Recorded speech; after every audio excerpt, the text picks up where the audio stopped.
Good afternoon, welcome back to Asgard, and welcome to the very first episode of our Nuclearcraft mod tutorial slash spotlight.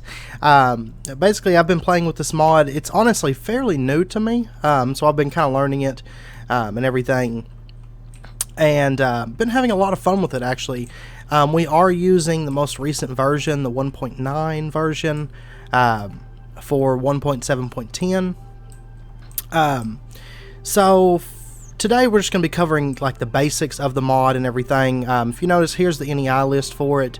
You notice it adds a lot of blocks. However, the majority of these are different types of fuel cells, different types of fuel, different ingots, and then crushed versions and everything, as well as some crafting materials. Wow, it's so loud, it seems like. Let me turn that down really quick. And quite a bit of crafting materials that are involved with crafting the different blocks and everything. There's also some food items as well down here. The Domino's Special, the boiled egg, the rice cake without fish, and the fish and rice cake, which I actually got some pretty good laughs out of the flavor text on these, actually. And there's also some nuclear bombs and grenades, and there's some tools that are added and whatnot. There's also this portable ender chest, which is kind of nice. You can just click it and it gives you access to your vanilla ender chest, similar to how the ender pouches do from ender storage. And there's also some armor and stuff here as well. And it does add some new materials. It adds copper, tin, lead, silver, uranium, thorium, plutonium, lithium, boron, and magnesium. And all of these are ore dictionary supported, so if you have other mods that add, say, copper and tin, those will be able to be used, and vice versa. So, but I'm not going to spend a whole lot of time looking at the crafting recipes. I'm sure everyone has NEI, and there's a lot to this, a lot of build-up. Because, for example, if we say, look here at this, or no, not that one, the... let's see. Yeah, you'll notice that there's this massive crafting table. So the first thing that we're going to look at here is actually that massive crafting table. It's this heavy-duty workspace, which is fairly easy to craft, tough alloy and basic plating. That's probably going to be the only one I look at because there is a lot of machines and stuff added within this mod. If you notice, it gives you access to this 5x5 crafting table, and many of the items that are crafted within this mod are going to have to be crafted with a 5x5 workspace. So keep that in mind when you're looking at the recipes. Some of these are fairly expensive to create, so just a heads up on that.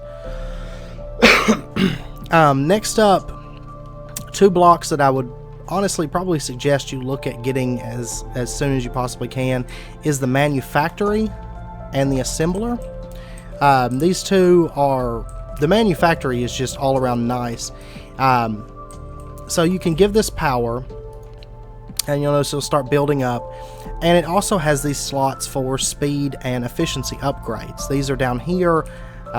They're fairly cheap to craft, honestly, but you can use up to 8 of these in any given machine that can accept these upgrades. Now, not all machines are going to be able to accept them, but say we throw these in there. Well, let me show you the difference first. Also worth noting in this manufactory is you can, the majority of the machines within this mod, you can click right in here to have access to all your recipes, which is really nice. But you'll notice we can take 64 coal and turn it into a diamond, turn an anvil into 3 blocks of iron. You can also double your ores without the need to crush and then smelt them. It basically just turns them straight into ingots for you, which is really nice. You can break your chest back down, and there's all kinds of recipes in here for that kind of stuff. Now, let's say we took 64 copper and we throw that in there.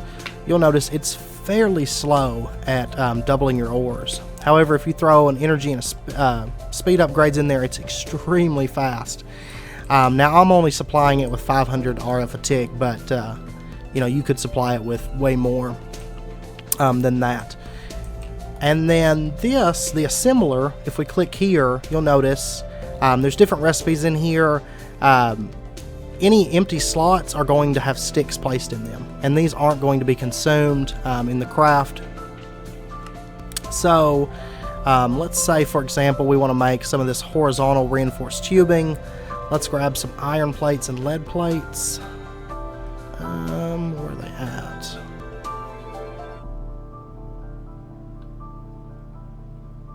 They should be...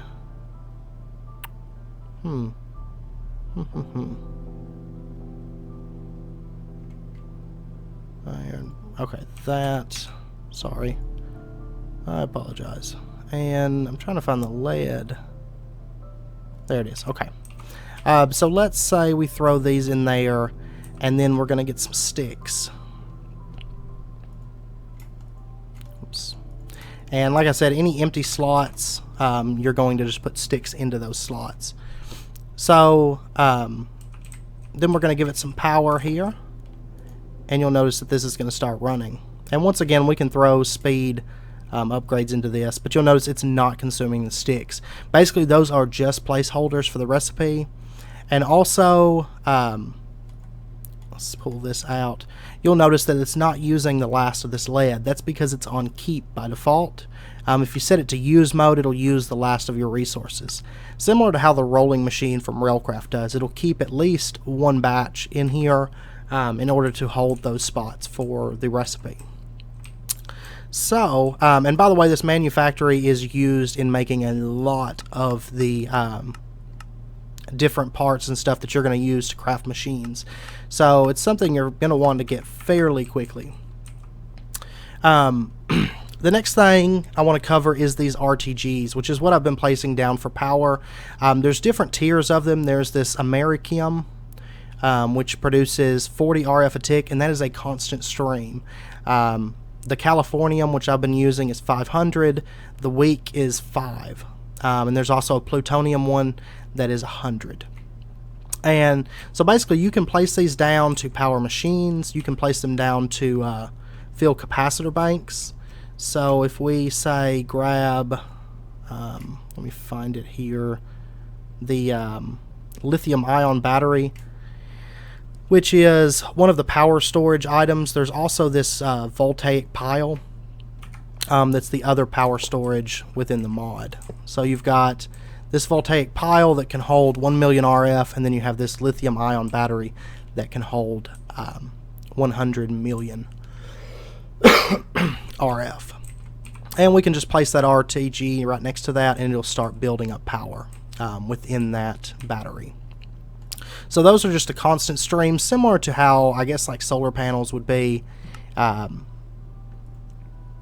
but instead of being affected by the time of day, it's instead just a constant stream. And this mod does also add its own solar panel. There's not really any upgraded versions of it, however, so you'll notice that we can't actually use that in anything, but it produces 10 RF tick during the day, and it'll generate less during dawn, dusk, and night. So if we throw that down here, you'll notice that it's slowly generating. And of course we can add more of these if we want. Of course that one's not going to connect, but and these are actually overall not terrible. A lot of silver, a lot of iron, copper, coal, kind of more expensive than I would plan to use when you could make these RTGs. Of course this one's extremely expensive, but that does give you like a fairly early on source of power. Next up, let's go ahead and start diving into some of these machines. So there's a few here that don't actually require RF, being the metal furnace, the nuclear furnace, the crusher, the electric crusher, electric furnace. Now these last two are going to require power. So the way that the metal furnace works is it's the same as like a standard furnace. If we grab some charcoal here and maybe some wood, let's grab that. We can throw this in here, and a single piece of coal, it's going to cook faster, and instead of only cooking 8 items, it's going to cook 12. So you do have a little bit of a speed and efficiency increase using this. Next up is the crusher, which also runs on coal and allows you to crush your metals. So if we grab this and throw a piece of charcoal in there, it's going to start crushing just like any kind of ore crusher and stuff from any other mod would do it. So we'll get 2 copper dust from that. Next up there is the nuclear furnace, which this one I absolutely love. I was playing with this last night and got a kick out of it. So this, instead of using coal as a power source, it's going to use either uranium or thorium, and it has to be either fuel or dust. So you can use an ingot because that does classify as fuel within this mod. So if we throw 64 wood in there, see how fast this smelts? It's incredible, the speed that it has. And it will smelt a half stack for a single ingot of uranium. And it's the same for thorium. It's going to do a half stack for a thorium ingot as well. So very, very nice furnace for sure. Next up, we have the electric crusher and electric furnace, which work pretty much identical to any other crusher and furnace, except they can accept the speed and efficiency, or speed and efficiency upgrades, or energy upgrades, which is basically efficiency. It doesn't actually increase the amount of energy that can be stored within the machine. And so if we grab say some ore here, we can throw that in. You'll notice it's not terribly fast, but it's just going to use this power to crush and smelt. So pretty basic. Next up, we have some of the machines that are added. Most of the rest of these machines are for creating a lot of these fuels and stuff. So there's all these different machines here. So we'll grab a few of these and go over them. First up, we'll look at the Oxidizer. So any of these, you can just hit shift and see what they do. The Oxidizer here is going to oxidize materials and make fuels more efficient. And of course we can click here and see the recipe. So you can use oxygen cells, different amounts depending on the ore that you are using. And then any of these ores or fuel cells and stuff that say oxide or dioxide, that's how you're going to make that. Is you can take like uranium-238 and 4 oxygen cells, and that's going to get you uranium-235 oxide and some empty fluid cells back. So anything that requires that says oxide or dioxide in the name, this is where you're going to make that. And next up, we've got the Decay Hastener. This is going to remove radioactivity from anything that you put into this. So, for example, this uranium-235 becomes a tiny pile of lead dust. Plutonium-239 becomes uranium-235. So basically, if you want to remove some of the radioactivity from anything, this is where you're going to do that. Next up, we have the liquid helium extractor. This is only used for one recipe at the moment, which is liquid helium-4 cells. You can actually turn that into a liquid that you can transport, say with like a tank or fluid cells. So that's what that's for. The Helium Liquifier is also only used for one recipe, and that is to liquefy your helium-4 cells. So you'll get this liquid helium-4 cell. So those are very the single recipe. So unless you're needing that stuff, you won't necessarily need that machine. The Ionizer, also one machine, can use empty capsules and hydrogen cells to create protons and electron capsules. And of course, we'll get into all of this more next episode when we start messing with the reactors and everything. Next up, the Isotope Separator is used to basically split these up. So if we have like MOX-241 becomes uranium-238 and plutonium-241. So any of these that are kind of like, I guess not really alloys, but compound materials are going to get broken down into like sub components. So we'll get LEP-239 is plutonium-242 and plutonium-239. And next up we have this helium collector, which this, again, one recipe, but we can take empty fluid cells and fill them with helium-4. And then, of course, we can come over here to the, not the ionizer, the helium liquefier, and turn that helium-4 into liquid helium-4. And then next up we have this electrolyzer. This one is going to electrolyze either water or your empty fluid cells. So water will become 4 oxygen, 4 hydrogen, 3 hydrogen again. Okay, I guess I just didn't stack them. So you're going to get 7 hydrogen, 4 oxygen, and 1 deuterium cell for 12 water cells. And then if you use an empty fluid cell, you can get oxygen, hydrogen, and deuterium that way as well. Next up, we have the reaction generator, which this is actually an RF production block. And let's grab a lithium-ion battery here. And whoops.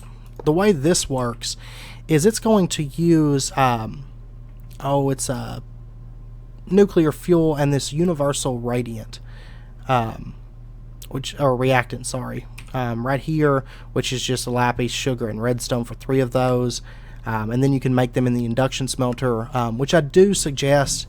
Also, an alloy smelter would work. Anything that can make alloys. With just 1 redstone and 1 lapis will get you the 3 universal reactants, so you can bypass the need for sugar by doing it that way. But the way this works is you're going to take this reactant and put it into here, and you'll notice this fills up. So this is how much reactant is stored in the internal buffers. And then you can use, which this actually kind of confused me last night when I was messing with it, because the way it read, the basic nuclear fuel, I was thinking that we needed to use fuel cells, and I kept messing with it because the shadow there is a fuel cell.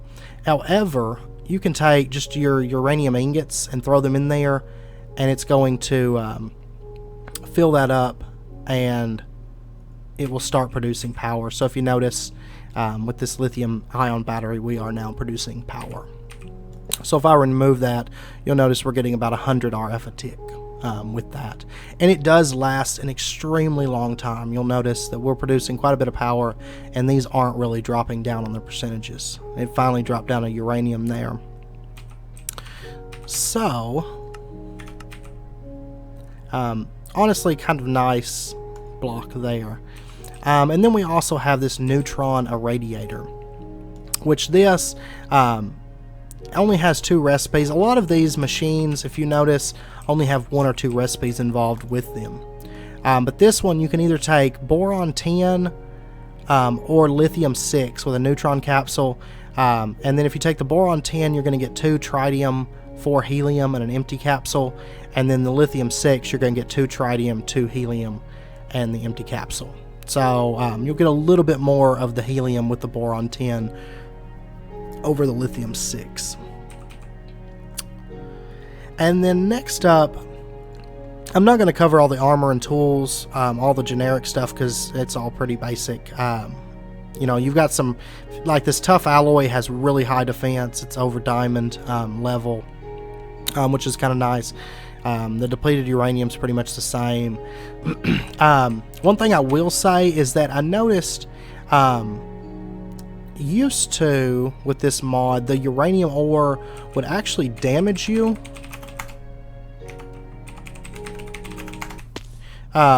when you stepped on it and stuff, but I did not notice that happening. Also, whenever you're carrying uranium, it doesn't seem to affect you like it does with IC2. So that must be changed, because this is just when I download this, I mean, I didn't change any files or anything, so it's just stock right out of the box with the way that it runs. So next up, we have a couple more blocks that I want to cover here. First off, there's this pistol that uses these DU bullets, which these are fairly easy to make, I guess you'd say. You just use a little bit of uranium-238 or 238 oxide, some tough alloy gunpowder, and you can create 4 of these bullets. And then the pistol is a little bit more expensive. However, this thing is kind of nice because, like, you can fire these bullets out. Let's go to Game Mode S, actually. You know, you can fire these bullets out, so I'm using up the ammo, but if you step on them, you can pick those bullets back up, which is kind of nice. Now these I can't, probably because maybe because I shot them in creative. Now I will note that sometimes you can't see the bullets, like right now, but if we come over here to the side, we can see them. And this pistol doesn't have a durability or anything, so it's kind of a nice ranged weapon, honestly. And it does do quite a bit of damage. So if we come over here, maybe, no, let's go to Game Mode C. Okay, let's actually spawn a Wither just for fun, and I'll show you how much damage that this actually does, because it is quite a bit. When I was playing with it last night. So let's spawn up one of these. No?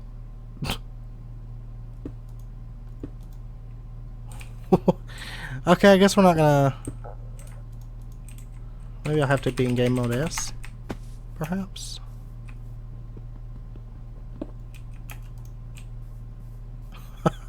Okay, I guess the Wither is not working. Okay, we'll scratch him, I guess. Oh, I'll tell you what it is. It's because it's in peaceful. I'm sorry. So let's spawn up a Wither really quick, and you'll be able to see how much damage this actually does, because it is quite a bit and worth you know, taking a look into it as a ranged weapon.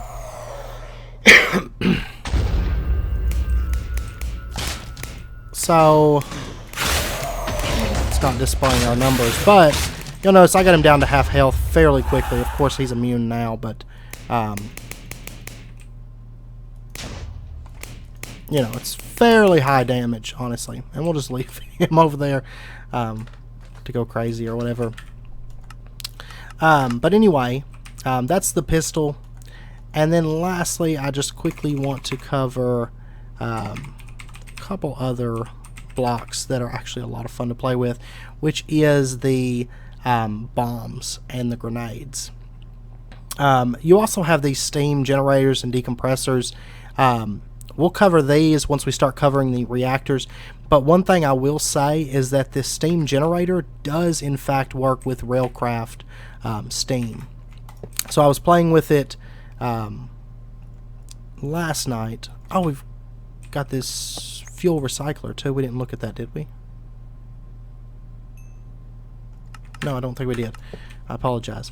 The fuel recycler, by the way, just recycles your depleted fuels, and you'll get back some tiny lumps with that. And, you know, there's different ones for each of the depleted fuel types. But the steam generator does work with the Railcraft steam. So if we say grab... let me look up steam. I believe there's a creative steam generator from Railcraft, if I recall correctly. Yeah. And so let's put that there, and then we can just use some basic conduits here. Set that up, and set you to insert. Oh, it's not working. Why is that not working?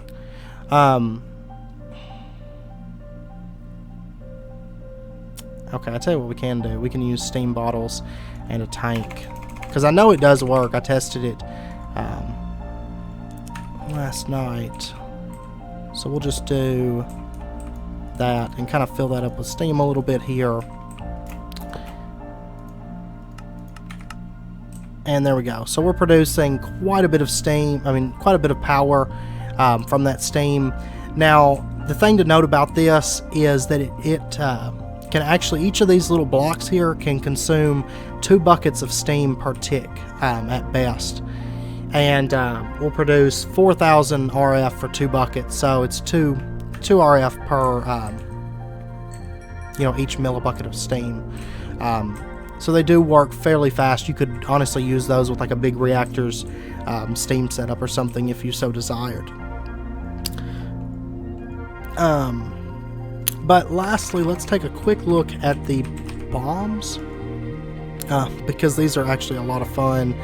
And like I said, next episode we'll start getting into the reactors within the mod, which is really the major part of the mod, I'd say. So these work a lot like TNT. You can just use a redstone torch, but their explosion radius is much larger. So this is just the nuke, which we can throw that down there and it starts making that awesome sound that it does. And we'll give it just a second here.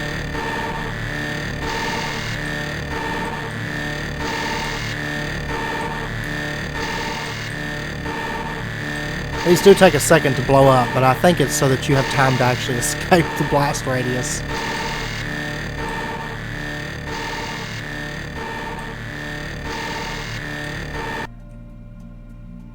And boom. It takes a second.